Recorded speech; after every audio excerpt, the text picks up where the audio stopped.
Hello বন্ধুরা, আমি আজকে তোমাদের যে রেসিপিটি শেয়ার করব এটি একটি নিরামিষ রেসিপি। তোমরা নিরামিষের দিন ভাবছো কি রান্না করবে, অনায়াসে এই রান্নাটি করে নিতে পারো আর এটি খেতেও বেশ অসাধারণ লাগে। তাহলে চলো আমরা রান্নার মূল পর্বে চলে যাই। এখানে আমি 2 চির কুমড়ো ও একটি আলু ডুমো ডুমো করে কেটে ধুয়ে নিয়েছি। তারপর আমি আলু ও কুমড়োটাকে ভেজে নেব। তার জন্য আমি কড়াইতে তেল গরম করে নিয়েছি। প্রথমে কুমড়োটাকে ভেজে নেব।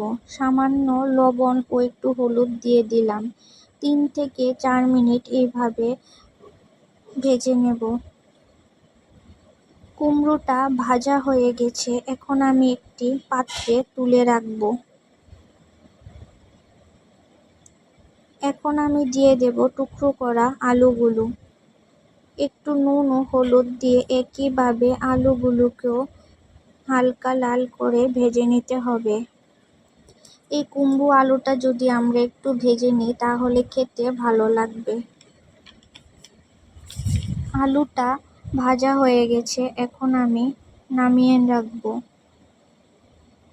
এই তেলের মধ্যে এখন আমি দিয়ে দেব 1 চামচ গোটা জিরে, 2টো শুকনো লঙ্কা ও একটি তেজপাতা ফোড়ন। ফোড়নটা যখন একটু ভাজা হয়ে আসবে এবং ভাজা ভাজা গন্ধ বেরোবে তখন আমি দিয়ে দেব আদা বাটা ও কাঁচা লঙ্কা বাটা।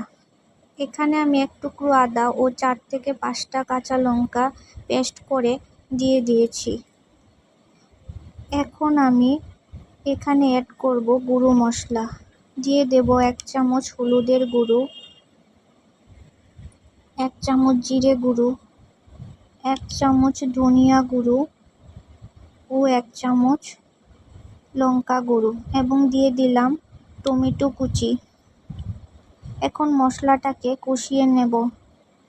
তারপর এখানে একটু জল দিয়ে মশলাটাকে নেড়েচেড়ে কষিয়ে এখন দেব স্বাদ অনুযায়ী 1 চামচ নুন। তারপর নাড়াচাড়া করে মশলাটাকে দিয়ে দিতে হবে ভেজে রাখা কুমড়ো আলু।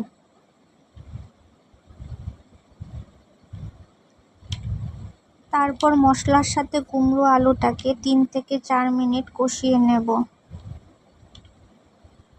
তারপর আমি এখানে 8 চামচ চিনি দিয়ে দিলাম। নিরামিষ রান্না যেহেতু চিনি দিলে একটু ভালো লাগবে। এরপর আমি এখানে দিয়ে দিলাম কিছু চীনা বাদাম। এখন আমি ঝোলের জন্য দিয়ে দেব 2 কাপ জল।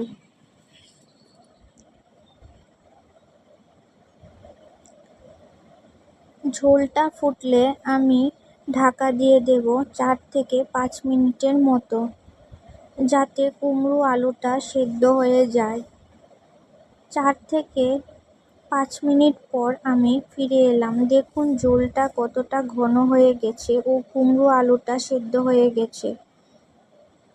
এখন আমি উপর থেকে দিয়ে দিলাম কস্তুরি মেথি। কস্তুরি মেথি দিলে সুন্দর একটা গন্ধ বের হয় আর খেতেও বেশ ভালো লাগে।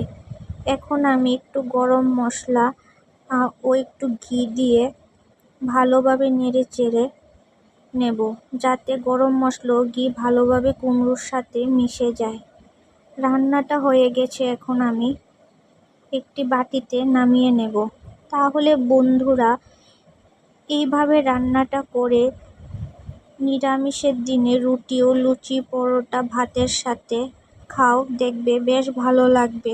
আমার আজকের এই রেসিপিটি ভালো লাগলে লাইক ও শেয়ার করে দিও।